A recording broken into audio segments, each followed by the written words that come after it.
Lundi, le nouveau président Bola Ahmed Tinubu a annoncé durant son discours d'investiture qu'il n'y avait plus de prévision dans le nouveau budget pour la subvention au carburant.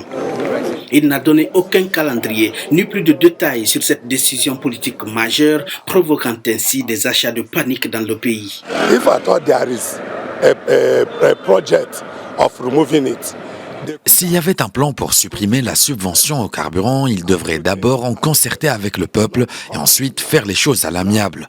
Maintenant, les gens cachent leurs réserves de carburant parce qu'ils paient pour la subvention. Regardez mon véhicule en ce moment, il n'y a pas de carburant. Dans plusieurs États du Nigeria, le prix du litre d'essence a doublé, voire même triplé, jusqu'à 600 naira, soit 1,30 $ le litre.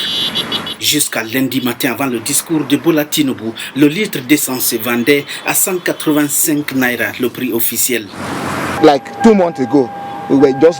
Au cours des 2 derniers mois, nous nous débrouillions bien en achetant du carburant. Tout allait bien. Mais dès qu'il a prononcé ce discours et qu'il a mentionné que la subvention n'existait plus, toutes les stations de service ont commencé à fermer. En fait, l'un de mes amis m'a appelé hier et m'a demandé où j'étais. Je lui ai dit que j'étais à la maison. Il m'a dit, mon gars, va chercher du carburant. J'ai dû partir de ma maison à 7 heures du soir. La suppression des subventions au carburant est l'une des promesses de campagne du nouveau président nigérian. Mais les économistes affirment que la suppression des subventions entraînera une augmentation des coûts de la vie, du transport et des prix des commodités. The same debate, and every time it is the same impact. You remove subsidy.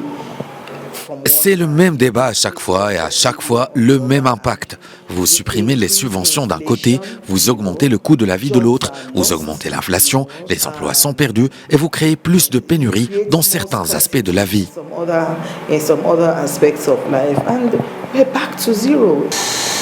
Le Nigeria est le 10e producteur de pétrole d'Afrique derrière l'Angola, mais importe plus de 90% de ses besoins en carburant en raison de son incapacité à raffiner ses produits pétroliers localement. Le congrès des syndicats du Nigeria, TUC, a déjà rejeté la suppression des subventions sur le carburant annoncée par le président Bola Tinubu et réclame des consultations sur le sujet avant toute décision.